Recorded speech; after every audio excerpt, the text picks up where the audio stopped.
The teams are ready to go. Agents are go.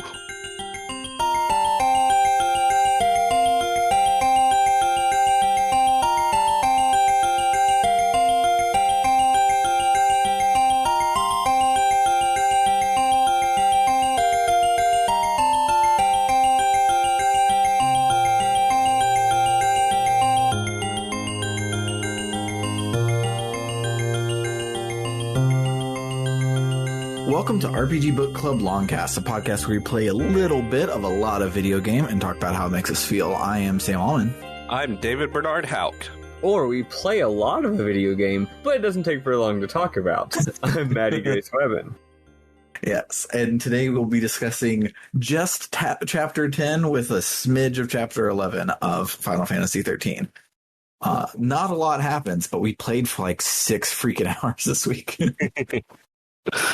Yeah, Chapter 10, you do a lot of fighting and walking down hallways. Yeah.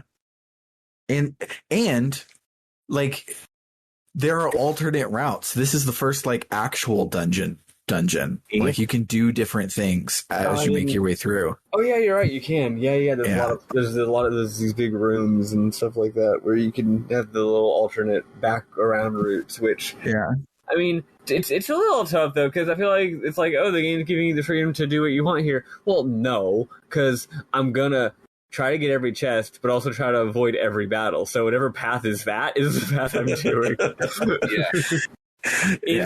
Are there 2 paths? Yes. Does one of the paths have an enemy, but the other one doesn't? Okay, then take that path. Wait, but does one of the paths have a treasure chest? Okay, well then take that path. Yeah. In a way, I guess it's both more a dungeon and less a dungeon than what we've had before, because there are no dead ends in this one, which is like the labyrinth in Rogue Galaxy, how it wasn't actually a labyrinth because there were no dead ends. So that was a great dungeon in Rogue Galaxy, though, because it was just a big area that had a lot of different interesting traversal options. Yeah, that was a good one. This is good too. I enjoyed it. Yeah, I really liked it a lot. So let's listen to the music that happens while we're doing it, and then we'll talk about the plot.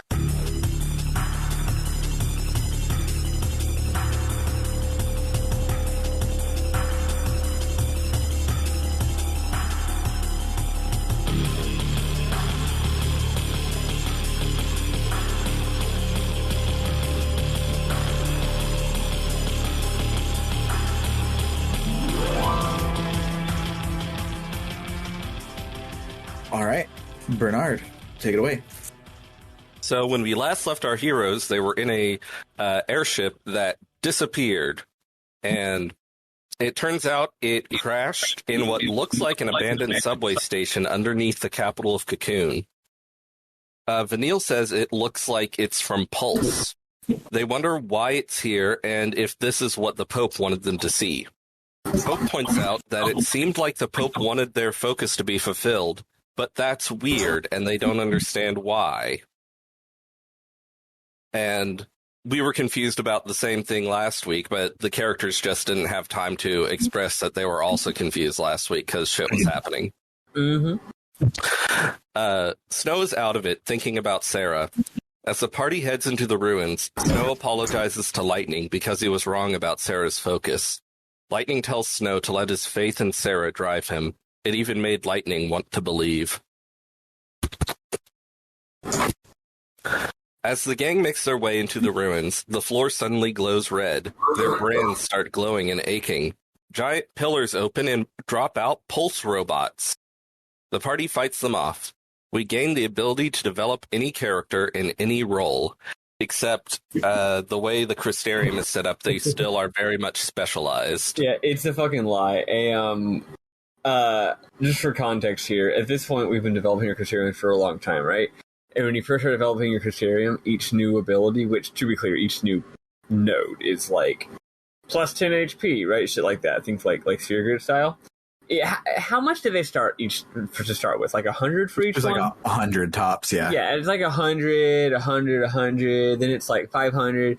And now, we're actually not there yet, but the place we're just about to get to, we're about to unlock a much larger, more advanced level of the Sphere Grid, of the Crystarium, where each node is like 8,000. Well, not to start with, but it developed as it goes. But yeah, I believe the start is 4,000 for each, and then it goes 4,000, and then it ups to 8. So that's what this is, right? If you're in one of the characters is 3 out of 6. If you're in one of the 3 classes that a character can actually do, then when you're at the very top most ultimate mega stage of the Crystarium up until this point that we've developed this whole game, it's like 4,000. But if you're in an off class, the very first thing is some stupid bullshit that's like HP plus whatever, and it's like 10,000. Yeah, of course. Ridiculous. Of course, the stat bonuses apply to all rolls, but it still, if you're in an off roll, it looks like it's going to take a lot of investment to get enough abilities to make it worth using. Yeah, I'm looking right now at Lightning's, and yeah, just to get to elude as a sentinel, so like the third, like I could see 3 abilities being worth it. The one to get to elude is 18,000. Oh my and gosh. the previous 6 are 9,000, and the earliest one is 3,000. Yeah. So yeah, she's not being a sentinel ever, even if it would deck out my kid really nicely. I can see the idea how if you really want to be a sicko, it's like, especially since we talked last week about how in this game you are unfortunately kind of locked into a party because of how expensive it is to upgrade your equipment. So if you're in one party and you're like, man, I know it's not really the best option, but it would be really nice if I could just have one of my 6 fucking paradigms where lightning is a sentinel, right, or something. Just once, So you pump in all those points just to get her a couple sentinel abilities, just because very occasionally it's nice if she is one. But even if that was the case, it costs so much. Like, I don't see myself ever doing it. Like, I don't think, like if it cost half as much as it did, it would still be a lot, but it would tempt me, right? As it stands, it's like, yeah, no, I'm using Lightning, Hope, and Vanille, and I don't know what a Sentinel is. Sorry. Yeah. Sentinel? What is that? Nobody's ever explained it to me.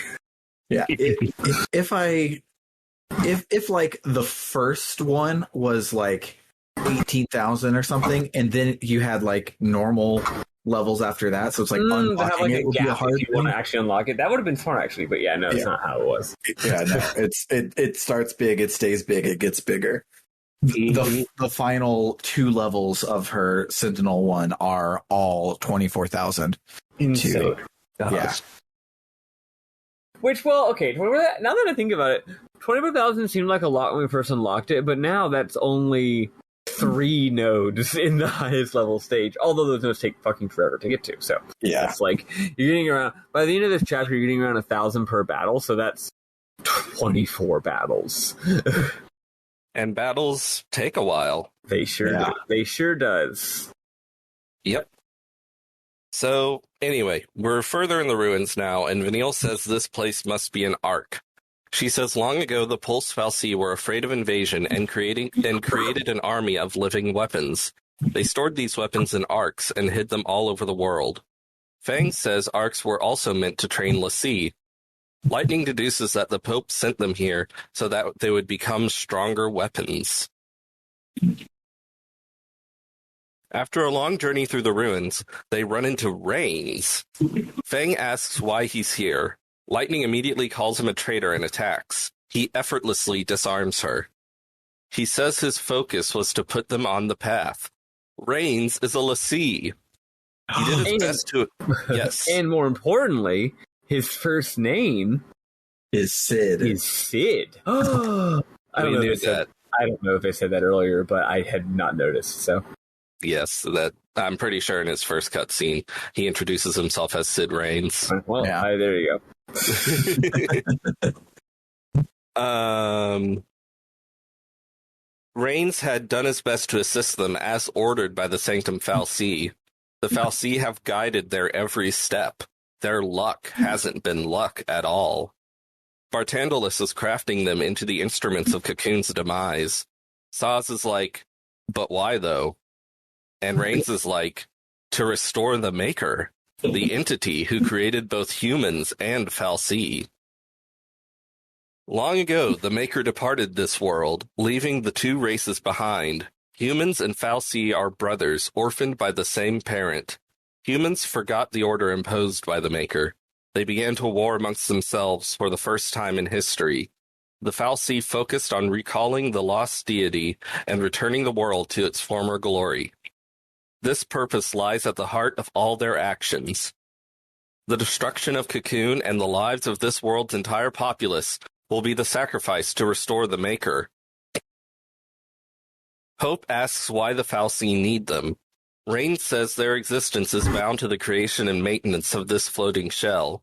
Their very nature holds them in check, just like in Dinosaurs in Pakistan. So they needed tools to destroy Cocoon. Vanille says they'll just not do it then. Reigns says, Reigns gives a vague little speech about his motivations and says he's here of his own accord, not by fal'Cie order. He will challenge his fate as a l'Cie. If he can defeat them here, the fal'Cie plan will fail. He attacks. What do y'all think of this boss fight? Well, first of all, I just want to clarify. He's trying to murder us so that we won't do the thing that we don't want to do. He's literally like, the bad guy wants you to destroy Cocoon, and we're like, what if we just didn't? And he's like, I'm gonna kill you so you don't destroy Cocoon. Well, I actually thought it was interesting because it's two groups of characters forced to fight, but they want the same thing. Yeah, I mean, I do on some level get it, because if he kills us, then we definitely won't destroy Cocoon. Whereas if he doesn't kill us, then it's maybe we probably won't destroy Cocoon. We said we wouldn't destroy Cocoon, but who really knows? But yeah, it's funny that, after we beat him, he's like, all right, good luck not destroying Cocoon. I had trouble with this fight. I don't recall how much trouble. It may have just been 2 attempts, but it was at least more than 1. Oh no, because he's got a fucking wombo combo. And I played way ahead this time around because I got sick last week, so I actually sick for the first time in I don't know, a decade or something. Like had a fever and everything.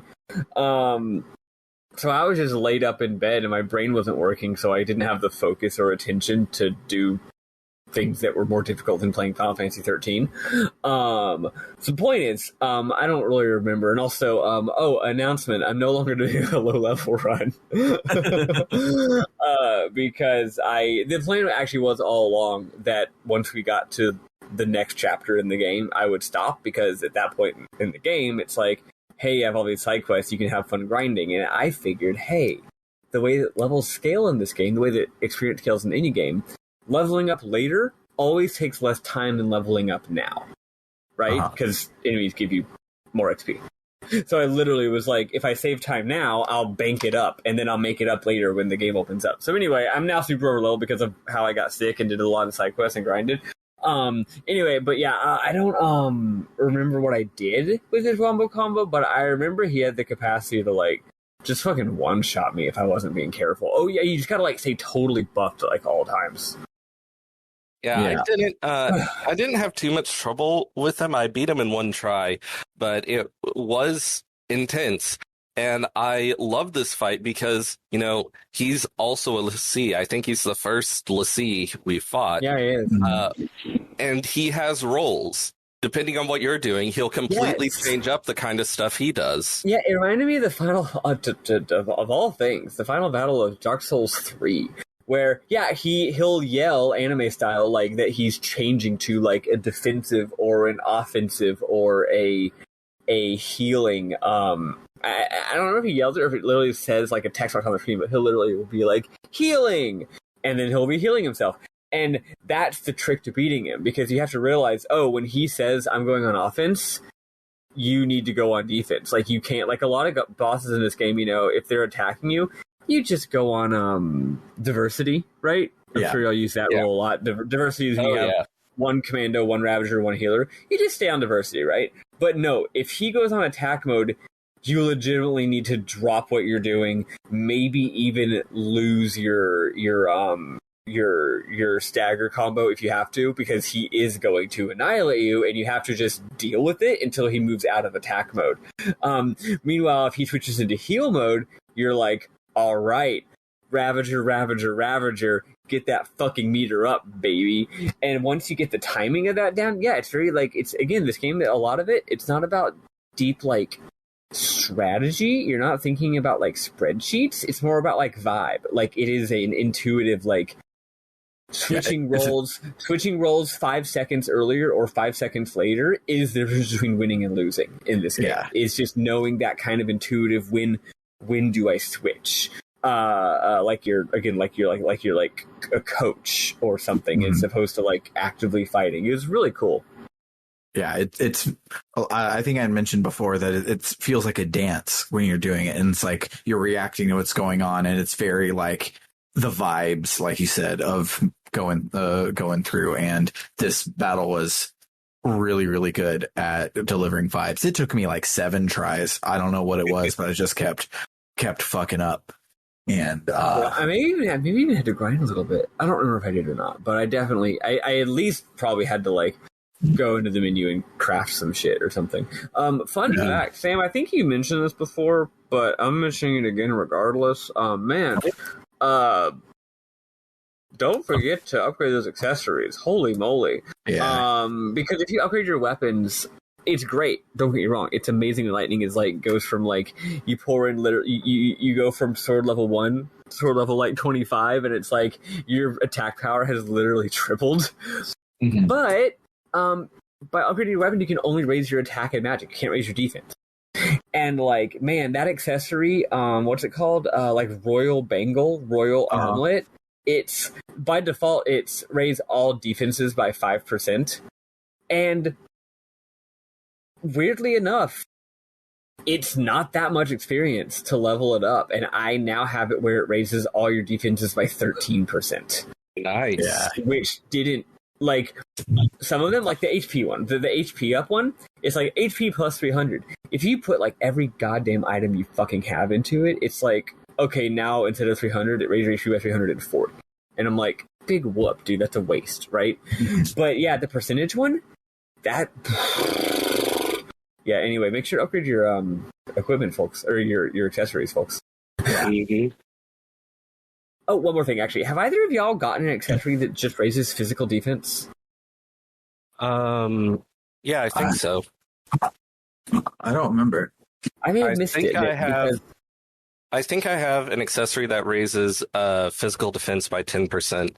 An accessory that raises magical defense by 10%, and then the one you mentioned that raises each by 5. Yeah, I have like 3 that raise magic defense. I have, they're all 10%, and then I have the one that raises them both for a smaller percent, and then I have a bunch that raise like elemental defenses, but I don't have a single one that just raises physical defense, and it's like, you know, it starts off at a base of 10. Physical defense is and magical defense are a combo move. So look, for me, if I equip a silver bangle and a shield talisman, I get the HP 180 from the silver bangle and auto protect from the shield talisman, and then as a combo, I get physical wall 5 defense points. Okay, we could do that. But anyway, but also, if there's an accessory that just raises your magical defense, you would assume there is also one for physical. And the reason I say is just because it's not that I can't find other ways to do it. It's just like, you know, from a pure economic standpoint, if I'm fighting a boss that only does physical attacks, it's going to make more economic sense for me to pour all my points into the physical defense item than the physical and magical defense item that costs more. Right. Yeah. Since I don't need the magical defense. Anyway, just thought I'd ask, so I could see if I'd missed it or something. All right, I'll go. Maybe I'll look at the shop, see if they're selling it. Yeah. So the party defeats Reigns. With his last breath, he tells them to do what they know is right and trust themselves. And he turns into a crystal? Question mark? Saz is like, did he complete his focus? Snow doesn't think so. All Reigns was trying to do was save Cocoon in his own way. Snow storms off. Reigns' crystal starts glowing. It disappears. So that happened. Yes. The gang continues through the ruins for a long time. Yeah. Also, I want to mention the irony here. The entire point of this ruins, as explained in the dialogue, is to train LaCie. And it's like, yeah, if you really want to go save the world after these big plot revelations, if you really, really want to go and actually do the real thing instead of just what you thought was the real thing, but like actually, like, you know, the real FF13 starts here, you know, real big, be a hero time. We're going to really need to train up. And I'm like, that's cool, man. Run past every single battle.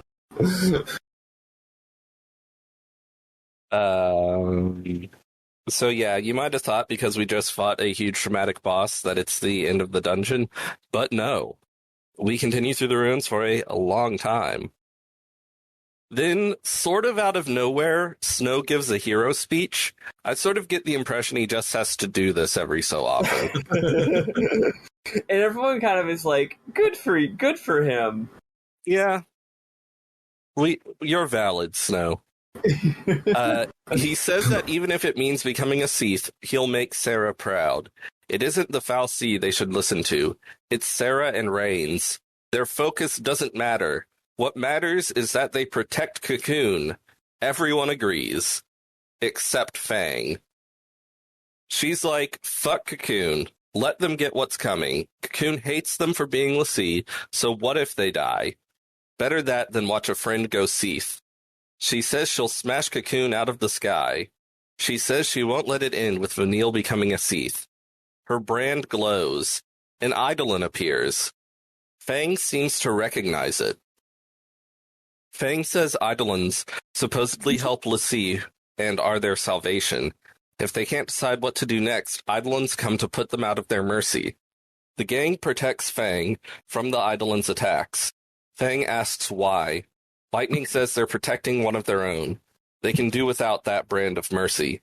And they don't need a fal'Cie's orders either. They're fighting this focus to the end. So please, fight with us.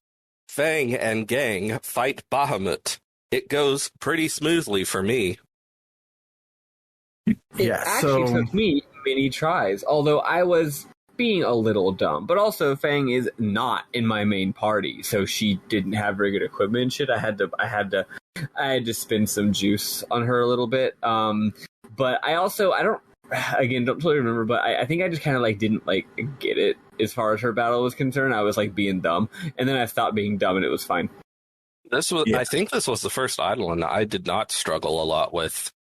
Yeah, I don't know what stars have to align to make this true, but the guy had said this is the easiest one in the game. Just do this and do that, and I was doing this and I was doing that, and I was getting nowhere close to winning, and it took me 8 or 9 tries, and in the end, when I got it, I had like both my party members were dead, and I had like 3 HP left, and I knew I was like close. So instead of trying to heal, I like did one more turn to try and like mash square as Bahamut was coming to kill me. It was very, very, very hard for me. Yeah, for mine, the issue was definitely not the time limit, but was just getting owned. So once that's the other thing is I have a party that doesn't have Sentinel, right? So once I kind of remembered what the fuck you're supposed to do with Sentinel, which I still don't totally get, frankly. But once I started to get more of the hang of what the heck a Sentinel is, then it wasn't too hard. Yeah, Sentinel is a good role, but I don't use it in my main party. Maybe I'm just not getting it. Maybe my brain's too small. But it seems to me like what it's supposed to do doesn't seem to work with the way the game's AI actually works. I find a lot of the time what the Sentinel will do will not align with what needed to happen or with what the enemy did. And that includes when I am being the Sentinel. Like, you, for example, if an enemy is about to do a really strong attack, you want to switch Sentinel real fast and tank it, right? But it takes too long to switch to Sentinel and then cast Provoke to actually get the enemy's aggro and then guard. So you don't have time to do that, and you don't keep aggro when you switch out of Sentinel. So it's like, should you have just already been Sentinel? For me, Sentinel is pretty much just like the enemy's going really hard right now in general. It's just like a more advanced version of healing. You know what I mean? Like, sometimes if an enemy's going ham, you want to switch to, like, Commando heal, or even heal. Well, if you switch to Sentinel heal, that's even better. Because then only one guy's getting hurt, and then you're healing them. Like, so for me, it's really not a defensive thing, or it's not about defense, it's more just about recovery. It's just, I switch to Sentinel if I got super owned and want to heal without dying. So that's pretty much the only real consistent use I've found for it, but I don't know, maybe that's just me. Yeah. I found that sometimes I would be using my Sentinel, and they would provoke the enemy, and the enemy would be like, oh, I'll attack the Sentinel with my area of effect attack. Yeah, and everyone's standing together, and you can't manually move them. Yeah. But anyway, after fighting Bahamut, the gang finds a Pulse airship and some sort of magic gate to Gran Pulse. They agree to head through the gate. They arrive in Gran Pulse, and their airship crashes. Vanille and everyone almost die. Hope mainly almost dies. I don't know why I singled out Vanille. Vanille voiceovers that it's a place ruled by the brutal struggle for survival and the callous and uncaring whim of the fal'Cie. We see all sorts of ruins and weird critters across the surface of Gran Pulse. Vanille muses that the Maker created the fal'Cie, and the fal'Cie, in their desperation to be reunited with the Maker, created l'Cie. What will the l'Cie end up creating? Probably problems. Yes. The gang searches for other people, but just finds wildlife and ruins. They reunite, except for Hope, who's off gathering supplies by himself, which is safe. Chocobo comes up and does the lassie thing at them, and they realize Hope is in trouble. They head off to find him. After some hallways outside, they find him unconscious and bring him back to camp. Snow's getting antsy about them being stranded and not having any clue what to do. Vanille says there is one place, ... Hope wakes up and says, Erba, the place it all began, the place where the Pulse fal'Cie lay dreaming. Vanille and Fang's home. Maybe it'll be the place where they find the answers they're looking for. And I'm like, how do you know that? Also, why didn't you go there first? I don't know, just seems like a normal thing to do. Just go there, like, hey, yeah, everyone's dead, but if I went back to my home country after a billion years and also was on a quest for something and had no leads, I'd be like, I don't know, see what's going on in the capital city where I used to live. If nothing else, it'll be a nice time to do some remembering. Yeah, I kind Instead of going around randomly in the wilderness. I kind of got the impression that Vanille and Fang had some reason to not want to go there, but I don't think that was ever explicit, so I think I was just reading that into it. No, I kind of did that too, but they don't really explain what it is, and also now they're chill with it. So I will say I felt the cutscenes here got kind of just weird.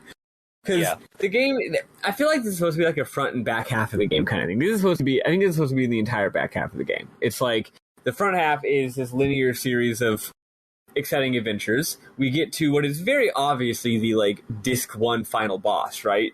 Which is Bal to Tantalus. Or Tantalus, yeah. And then after that, it's like, we're going to go save the day. Oh no, now there's some twists. Well, now what do we do? And now there's sort of this back half where first we got to go train and do a bit of soul searching, and then we finally go down to Pulse, kind of like in Tales of Symphonia, right? Where we finally go to the other world and continue our adventure.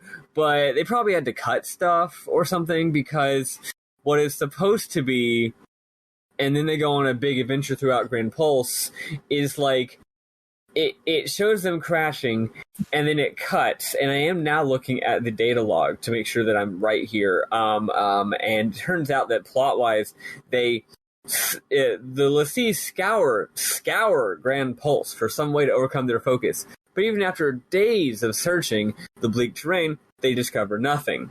And there's this whole scene where it's like they're giving up, right? But it's like, we didn't see them searching. We saw them crash, and then it cuts to days later, and they're like, man, we've been looking for days, and there's nothing, and we're all out of hope, man. We were so excited, now we're out of hope. And it's very strange to me. Also, just in case you're curious, slight spoiler, the quote grand adventure on Gran Pulse is like, you go to 3 locations, and then you go back up then you're going back up, buddy. It's almost like this is the last 3 hours of what was supposed to be like a 6-hour long sequence or something. I don't know. It's odd, but yeah. Yeah.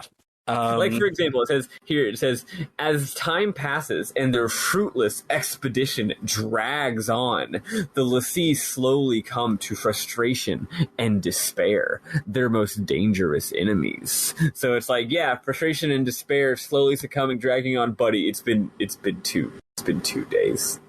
It's not, I feel like y'all are taking the whole hero thing that seriously. Speaking of cutscenes getting a little weird, Hope suddenly has a whole thing going on that wasn't there before. Hope, in fact, it directly contradicts his earlier big speech about how we all gotta believe in ourselves. Yeah, Hope tells them to go on without him. They say no. He's not going to go through this alone. He admits he's scared of his friends getting hurt because of him. He says it'd be better for everyone if he just stayed behind. The reason he suddenly has this bit of character development is so that his Eidolon can appear. Yes. Yeah. They fight the Eidolon Alexander. After the fight, Hope muses that maybe Eidolons appear to snap them out of their slumps. Vanille says they're all family. Sappy music plays. Speaking of easy Eidolon fights, though, Alexander was incredibly easy because he gets staggered if you heal, and so if you do heal Sentinel, you win. So just do that. Yeah, Alexander is also fairly easy because most Eidolons are supposed to test your knowledge of that character. So since one of Hope's big things is being a healer, although I think Vanille's a better healer personally, but that's just my experience. Hope's thing is being a healer, so yeah, if you heal, it raises his special meter, and once you realize that, you're like, oh. All right. Yeah. But yeah, the whole setting people out of their slump thing, I actually kind of get, because it's like, okay, is this totally incongruous with his previous arc? Yes. But if you keep in mind the idea that they've been searching for literal days, let's just pretend like the days is months, because it makes more sense. Yeah. Oh, okay. Hope did go through an arc. He's fine. But now that they've been so frustrated and demoralized and disillusioned because of their fruitless search, he's in a slump. He's having a rough one. Everyone's got a rough one sometimes, and his Eidolon is showing up now. Now, I feel like there were a lot of earlier times the Eidolon should have showed up during his actual arc that would have made more sense, but maybe it was on vacation. Yeah, I feel like maybe story-wise it was supposed to happen earlier, and then content-wise it was pushed to later, because he definitely had way more slumps in the Gapper Whitewood, but... Yeah, game mechanically maybe it just needed to happen now for some reason. Yeah, and Snow even says immediately after the fight, and it's like, oh, I guess it's there to take you out of your slump, and he's like you had just now, as in... This was weird for you, but whatever. We got a new Eidolon, so we're fine. Yeah, it's like Saz. Eidolon appears when his literal son turns into a crystal. He's lost everything and also tries to shoot himself, and also he's been betrayed by Vanille and tries to shoot her. Eidolon appears because of this moment of intense emotional extreme. Hope wakes up on the wrong side of the bed and is having a little bit of a grumpy day. Eidolon appears. Yeah. Being a little bitch for no reason. But Alexander just swoops down from wherever it is these Eidolons keep swooping down from, and is just like, cut it out, dude. Dude, that's all I need. I'm not even gonna fight you. Just stop being such a little bitch. Just heal yourself a bunch. It's fine. We're not even doing a real battle, man. It's whatever. It's just a formality at this point. Yeah. So after that weird scene, the gang heads out into the wilderness. They find a weird floating stone, which Fang identifies as a Seath in its last stage. Seath wander the wilds, but eventually lose their will to go on and turn to stone. However, even in this state, they can't forget their focus. They call out to Lassie to complete their focus. Snow suggests they help this one out. This game has side quests now. Yeah, and also an enormous open zone that you get to explore. It's really pretty, although as I believe me and Bernard discussed when we first played this game, boy, that map sure doesn't tell you what direction north is, does it? No, yeah, it's it not. rotates and does not indicate north. Yeah.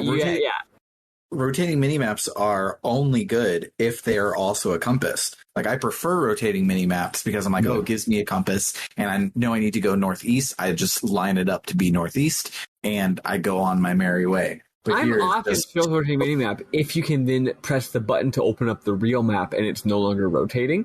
But in this case, it does. It rotates. So not just not knowing where north is, but like sometimes I would legitimately just like want to backtrack where it was earlier, and because I'm now facing a new direction, I'm like, I have no idea which of these paths is which one. The geography is not lining up for me. Yeah, the level design really falls on its ass at this part of the game, but luckily there's not too much it needs to do level design wise. It mostly just has to be there and you run around, so it's not a huge deal really. But yeah, you can do all these side quests and stuff and get lots of levels. Some of the mobs give you a bunch of XP. Those ones that look like flans, those give you a bunch of XP. Yeah. Whereas the ones that are like little tigers don't give you that much XP, and I avoid them. And wow, yeah, you can get all the fuck Crystariumed up. Yeah, and if you are doing these and you see anything that is not a flan and is not a tiger, don't fucking fight it. It's an in-game mob. It will fuck your shit up. I was handling the behemoths pretty well. Really? I was one-shot me. Well, here's the thing. You can get the behemoth if you can sneak up on them, because if you can sneak up on them, obviously it puts them in, almost staggered mode. Now, you won't be able to kill... It's actually... I feel really smart figuring this out. You still can't quite kill them in one stagger. If you hit them, you'll get them down to like a third health, and then they'll get out of stagger. And then the worst part about behemoths is they have two different phases. And they're if your battle goes on long enough, they stand up on two legs and summon a giant sword out of nowhere and become way stronger and then murder you. So you gotta kill them before they do that. So here's what I figured out. First, you sneak up on them. Then you make sure that you start the battle in, for me, it was in the mode that was, Commando Saboteur Synergist. And you just... Even though it's like 5% away from stagger, if you stay on commando, you won't stagger it because you're not raising it at all, basically, because it's so tough. And you just commando hit it while it's right on the edge of being staggered, while buffing the hell out of yourself, and more importantly, debuffing it.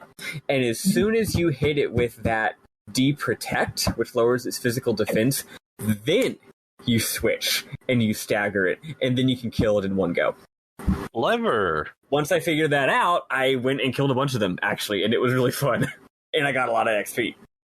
I had one battle where I was just running along, and some of those tiger things ran up and ran into me, and I was like, okay, I'll fight the fucking tigers. But it turns out within like the range of enemies they fight was an adamantoise. Oops! I have not fought one of those yet because they're like literally the size of a building. Yeah, I've played the entire party dies. And I've played Final Fantasy 15. Remember Final Fantasy 15 where one of the side quests is like, hey, hold on, wait. The Virgin Elder Scrolls Elder Scrolls 5 Skyrim. You see that mountain over there? You can go to it. Versus the Chad FF15. You see that mountain over there? You can kill it. I love the Adamantoise fight in Final Fantasy 15. It's ridiculous. It goes on for like literally 2 hours and is kind of terrible, nightmarishly boring. But like you're literally murdering a turtle head of a mountain. Of course, it takes 2 hours and is nightmarishly boring. Yeah, it's terrible, and I love it. It's one of the highlights of the game. Again, especially because that mountain has literally been there the whole game, and you thought it was just part of the scenery. That's the magic of the PlayStation 4 video game console. This game only being PlayStation 3 video game console does not allow you to fight a monster the size of a mountain, but rather a monster the size of let's say a monster the size of a large high school. Yeah. Yeah, we're fighting Wayside School up in this bitch. Do y'all not know Wayside School? No. What? It's a series of children's books.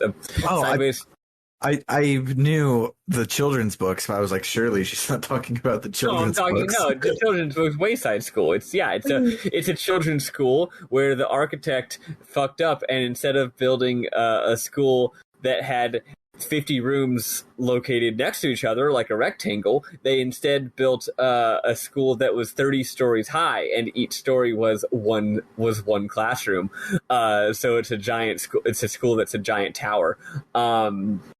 Bernard, no, not familiar.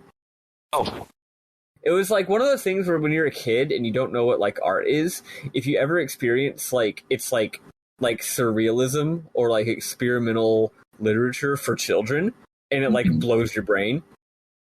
Mm-hmm. Yeah, it's one of those. Yeah, no, not familiar. Anyway, yeah, don't fight that thing; it'll kill your ass. Yeah. But that's it for this week. Yeah, it is. Yep. So let's listen to some song from the soundtrack, and then we'll talk about our memorable moments. To some music. God damn it.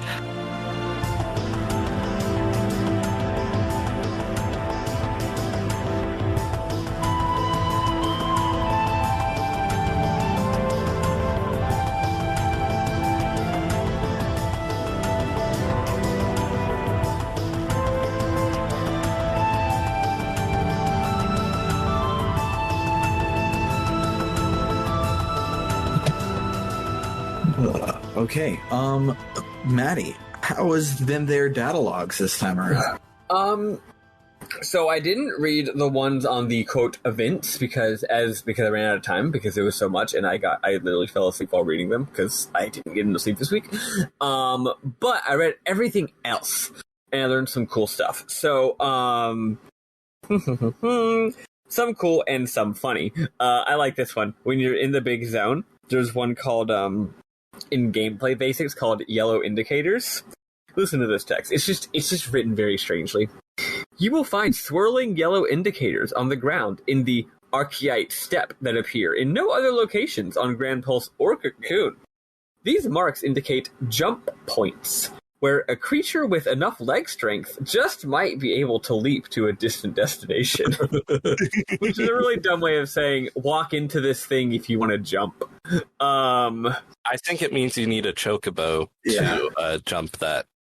Oh, I thought it was just referring to myself, and I hadn't seen any yet. Okay. That's a little bit less dumb. A creature with enough leg strength. Although, have they seen the battle system of this game? We clearly have leg strength. Lightning jumps, turn 20 feet into the air multiple times per battle. Whatever. Anyway, why did I click this one? Oh yeah. So if you read, you can read more information about the characters. And if you read Hopes, it's a little expanded, and it says, I'll skip the part we already knew, but then it says, he mends his relationship with his father and sets off on a journey to discover a way to escape his destiny as a lessee. And I'm like, did he? And then later, if you look at Bartholomew, it says Bartholomew is Hope's father, but has difficulties relating to his teenage son. Though deeply upset by his wife's death, he sees how much Hope has grown during the subsequent events and encourages him to find his own path and make his own decisions. Now he's currently being protected from the Sanctum by the cavalry. And I didn't screenshot it, but if you look at Nora's, Hope's mom's as well, it's like Nora was concerned about the growing distance between her son and her husband. But I like how if you put all the, like, if you just read Hope's, it's like he mends his relationship with his father. It's like, wait, but all of us comment on the fact that like the father seems pretty chill and the relationship seems pretty fine. But if you put them all together, it's like, oh no, our intuition was correct. Like, there's not some big dramatic anime father-son problem, capital P problem, like he, didn't show up to his son's baseball game and now his son has been captured by Captain Hook. It's like, no, like he's just a moody teen and his dad doesn't know how to relate to him. He says, hey, you want to toss the old pigskin? And he goes, no, Dad, you don't understand me. And like, that's it. That's all that was the relationship conflict. Yeah. It was just that shit. I love. Yeah, it's actually pretty funny. It's just, the game suggests that there's something more though, so it's very strange, but now that all of dust has settled, it's actually quite cute. Anyway, also, fun fact is that, is it Rains? Am I getting my characters mixed up? Oh, god damn it. I think it's Rains. Rains and the super, super hot glasses lady were in the same class at school. That's cute. Yeah. And in addition, we learn a little more. The game is a little cagey about this, but like, so what's his name? Dodge got laceed on like day 3 or 5 or some shit, and then later on day like 11 we see that everyone is together in bottom watching like the fireworks or whatever, and what's her name, Jill, the glasses lady, is there. Turns out that in the last week, those 8 days in between days 3 and 11, yeah, it is 3 and 11 because it's 8 days, like after he got laceed, they like took him into their custody and were doing like science experiments on him. But they didn't like kidnap him. It was like, I mean, I guess they did, but Saz was there the whole time. So it was like, hey Saz, we are taking your son, but like you and your son both are going to live here in this governmental science facility while we do experiments on your kid. So apparently during that time, Saz and Jill like became friends. So that's something that we don't really know. Yeah. Maybe friend is a strong phrase, but let's see. Yeah, he says, as the supervisor in charge of Dodge's testing, she grew close to his father, Saz. However, her kindness was simply a ruse to gain access to the boy's Lucy ability to raise Pulse entities. And then, yeah, it says, another thing, the Chocobo chick. Turns out Saz bought the Chocobo chick. Oh my gosh, okay. I'm just going to read it. Saz purchased this Chocobo chick at a stall in Iriday Gorge for his son, Dodge. However, while his attention was on the transaction, Dodge ran into the energy plant and headlong into the incident that changed him into a Sanctum Lessee. Oh. Literally the inciting incident of this entire game was that Dodge really wanted a Chocobo chick, and Saz said, okay, I'll go buy one. And while he was distracted, the kid fucking ran off. So basically none of this would have happened if Saz was a slightly worse dad. as a better dad, it has said no to his son. As a parent of a young child, if you give them the opportunity to run headlong into a government facility and turn into a enemy agent, they will do that. They will 100% do that. Yeah, so the Chocobo chick was behind this all along. Also, anyway, I like the implication that Dodge was so excited about this Chocobo chick, but then like in the 15 seconds it took for Sauce to say okay and start the transaction, he forgot about it and went to do something else. He's a little kid. Absolutely. Fucking kid. Yeah, you know what? Okay, how many of these games' critical plot points are hinged on like literally the most basic of all human failings is pretty cute. Yeah. Again, wish it wasn't in the data log. Now this does say, though boy and chick have met only once during the brief visit Saz was allowed by SciComm in Bottom, they became fast friends. So, oh, at first I was confused. I was like, wait, but earlier it said that they had this week-long testing. Then it says he only had a brief visit. Now I'm realizing, no, brief visits was allowed by SciComm in Bottom. So that was like, okay, we've been testing this kid for a week. Y'all can take a little, y'all can take a little trip to Bottom and then, but be back in the lab tomorrow, right? Yeah, in the cutscene with the fireworks and everything, Dodge was free to move around the country. So that's right. But then the bot did show up at the end of that cutscene because they were still keeping an eye on them. Yep. Yeah. But now listen to this. Again, a lot of interesting information in the 13 days section. Dodge suddenly decided that he wanted to go to Bottom. Realizing that this may be an effect of the boy's new power to detect pulse beings, Colonel the Bot permitted a SciComm supervised excursion to the coastal town. So basically, they got Dodge up in the facility, and they're like, we think that this kid's ability is that he can sense pulse fal'C. And then the kid is like, all of a sudden like, hey Dad, can we go to Bottom? And being a stupid kid, because they say stupid shit like that all the time, Sas was just like, oh, I guess my kid randomly wants to go to Bottom now. Yesterday he wanted a Chocobo chick. Tomorrow he's going to want to buy a piano, and then he'll forget about the piano after I buy it. Today he wants to go to Bottom, whatever. But Nabat is like, oh, the fact that he just randomly wants to go to Bottom is actually because he can secretly sense there's a fal'C there. So we'll let him have a day trip, which is very, very clever. That's good shit. Yeah. A lot going on there. Let's see. Are people or Sarah being turned into a? Oh no, not Sarah. Sorry, Dodge being turned into a cocoon lassie is the first time that's happened since the War of Transgression. Oh, really? Yep. It says since that time, the War of Transgression, where lots of Pulse people were turned into lassie to fight as warriors, there is no record of a cocoon fal'C taking a human as a lassie. From the reactions and stuff, I got the impression it was rare, but I didn't realize it had never happened. Yeah, it has literally never happened before, or at least not. It says actually there could be unrecorded cases of it, but as far as everyone knows, it's never happened before. Fun fact, Chocobos are actually from wait, that's not true. I misread that. Anyway, Chocobo chicks, again, very human interactions. The reason Dodge wants a Chocobo chick isn't just because he's a random kid who wants random things for no reason. Also not because he's like the Final Fantasy equivalent of a horse girl. A Chocobo boy, right? No. Chocoboy. Turns out, read this, wild Chocobos are almost unheard of on Cocoon. But thanks to the antics of a certain TV program's feathery main character, owning Chocobo chicks has become the latest fad among children. Although the tiny chicks are easy to handle when young, their rapid growth as they approach adulthood has forced an increasing number of families to donate their oversized avian pets to zoos and farms.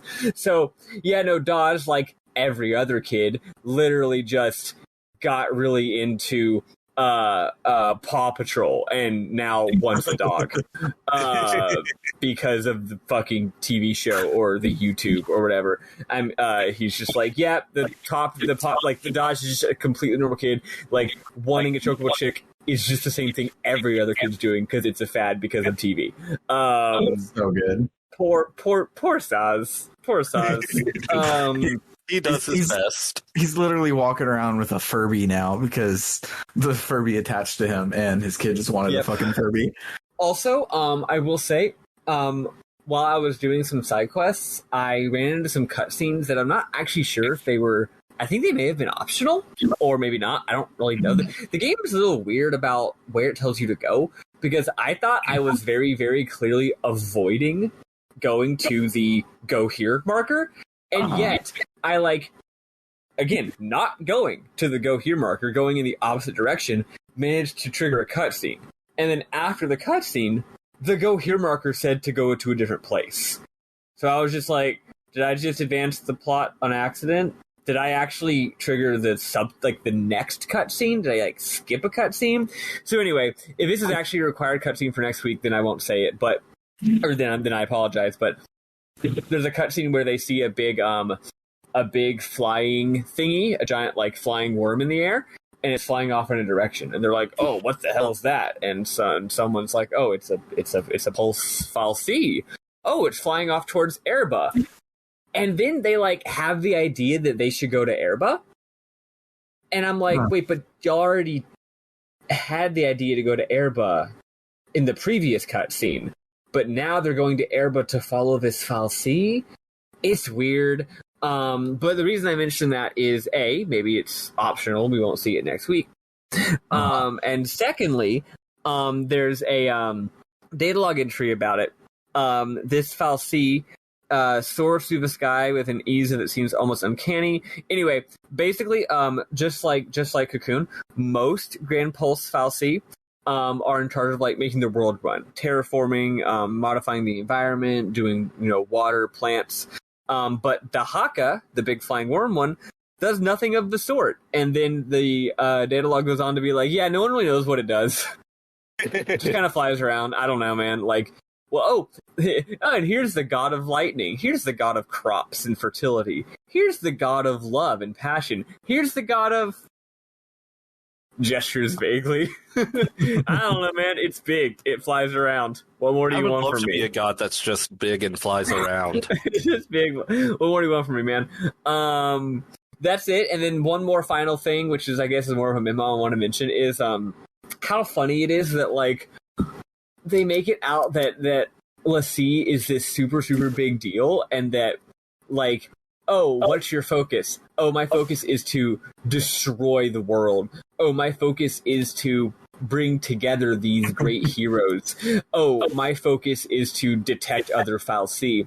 But then you get to sidequest zone, and this guy's like, oh man, my fucking focus was to collect 3 wolf pelts, man, and I didn't manage to complete it. And you gotta complete my focus, dude. It was to get 5 gooey gumdrops. What? Damn, they're really turning people into Lassie for no fucking reason up in here. Yeah, I found that really funny as well. I just gotta kill this one random monster for no particular reason, but it's real strong. Well, guess I'll turn into a thief forever now. And I'm like, that's your focus? That's it? Bitch, if that was my focus, we wouldn't be in this situation. I would have been done by now. Yeah, I'd be chilling as a crystal right now.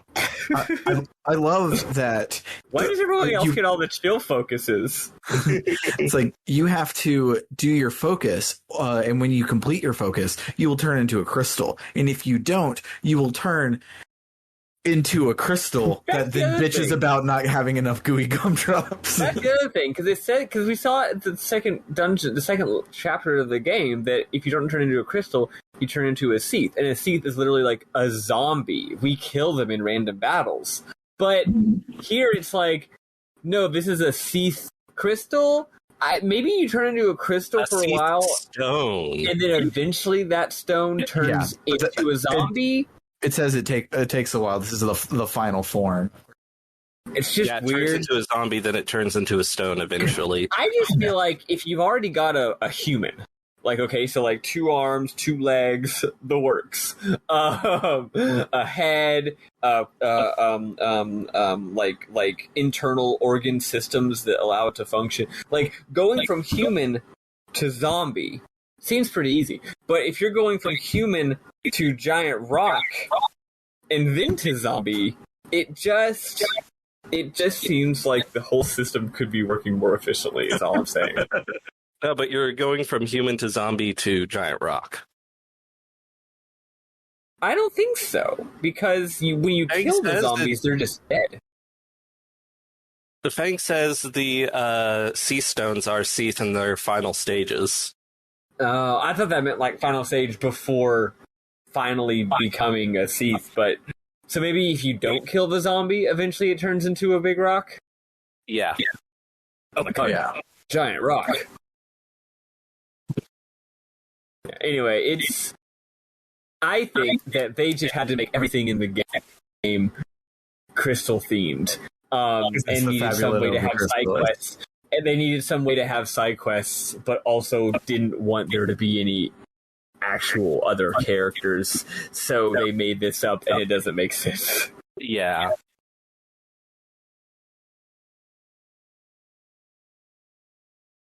Anyway, that's all I got. I don't have anything in particular besides it was a good week. I really liked the subway dungeon that then turned into other shit, and then I like walking around and doing stuff. So the camera and movement has been bad the whole game, but it hasn't been a problem how bad they are. But now in the open world, it is officially a hot garbage to control this entire game. I find that the movement and camera aren't as bad when you're in a big open environment, but they still are bad. And the fact is now you need them more, so it is more of a problem, even if they're not as bad. Yeah, it doesn't like send your camera into a wall type thing as much as it did before, because there are no walls, but like orienting yourself so you can see the monster that you're looking for just doesn't happen. Yeah, luckily the minimap is none of this is very complicated. The Seath all give you actual like directions and what do you call it? What's the word for like a actual thing like a mountain or a lake that you use to guide by? Landmarks, yeah. They all give you like landmarks, so they'll be like, oh, I gotta kill the turtle over by the lake, or the thing over to the west, which would be impossibly unhelpful, but also the mini map just gives you a star, so you just go where there's a star. Go to the star on the mini map. It's pretty easy. Anyway, I did side quests 1, 2, 3, 4, 5, 6, 7, and 9. Nice. Yes. Yeah, they're starting to get a little tough. I actually skipped 5. I couldn't find it for a while. Also, some of them, once you beat them, do unlock fast travel, which is nice. Yeah. Yeah, I've done a few. And then I accidentally triggered a cutscene and I paused. Yep. Have y'all fully filled out one of your super high level Crystariums yet? No, I just got there. I've been focusing on because everyone would have like one that has their ATB bonus in it and one that has their accessory in it. So I've been focusing on I fill out one until I get to ATB bonus, then I go to the other and fill it out till I get accessory. You know what? That's actually smart. What I did was I got every character in my party up to the part right as you're about to enter that high level, but haven't yet. So like you filled everything up to it. And I made sure to go backtrack and dig around to see if I skipped anything. So every character is at that exact point, and then for each character, I just picked one. I was just like, whichever role is the one that I think is best for them. So for Lightning, I'm doing Commando. For Hope, I'm doing Ravager, and for Renil, I'm doing Healer. And I'm just gonna go all the way till it's done. I'm not getting. Here's what I'm doing. I'm making a beeline for the role level bonus at the center. I'm taking detours for abilities, but I'm not taking detours for stat upgrades. Yeah. So if it's like, oh, take a detour for a whole bunch more HP, it's like, well, whatever. But it's like, oh, take a detour for like Curaja. I'm like, okay, well, duh, I'm gonna fucking get Curaja, right? So lightning is probably like 2 or 3 battles away from getting to her max roll level, which is really dope. Because those roll bonuses ain't nothing at all. They're real good, actually. They're important. Hope is the most behind because he had to keep making detours in order to get like Firaga and shit like that. And then Vanille is getting pretty close as well. It's neat. Yeah. What about you, Bernard? Do you have any more memorable moments to bring up? Nothing that we haven't already covered. Although I suppose I already mentioned this, but I did like how the game constructed a scenario where there was a battle between 2 groups who want the same exact thing, and it makes sense. Makes more sense than it does in Captain America Civil War, that's for sure. Yeah. But yeah, I don't have anything else. Yeah. So thank you to everyone who follows us and supports us on Ko-Fi. These episodes would not exist without you. So if you would like to donate and help us unlock lightning returns, let me see how far we are away from lightning returns, actually. I don't remember. I don't think we're very close. Because we just opened it. But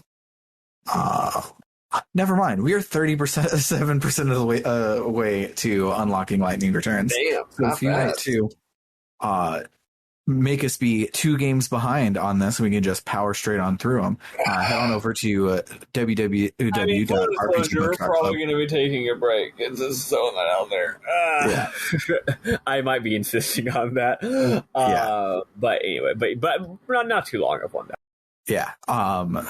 So if you want to help us unlock those, you can do so at www.rpgbook.club. And once you donate to unlock those, you also will get access to Book Club no Kaseki, where me, Bernard, and Matt are slowly making our way through the Kaseki 13ology. And those come out bi-weekly. And if you donate on the Ko-Fi, you get access to them a month before everybody else.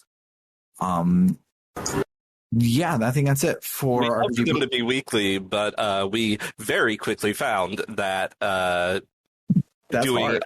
so much podcast when you're not a McElroy and it's not your job is hard. Very hard. Sure is. Oh, speaking of that, though, I'm gonna put in my 2 weeks notice at my first, I suppose, job on Monday. Nice. I've been looking forward to this for ages, and I realize I should have done it a week ago, actually, because it's not really a 2 week notice. I mean, basically my other job at UPS might be I thought it was going to be ramping up a lot in mid-November, but it actually might be ramping up a whole lot on Monday. So I need to get out the door of my other job ASAP. Yeah. But yeah, thanks for listening for RPG Book Club Longcast. I've been Sam Allman. I'm David Bernard Houck. And I'm Magic Grace Weapon. In lieu of a Halloween episode, happy Halloween, everybody. Oh yeah, happy Halloween, everybody. Goodbye.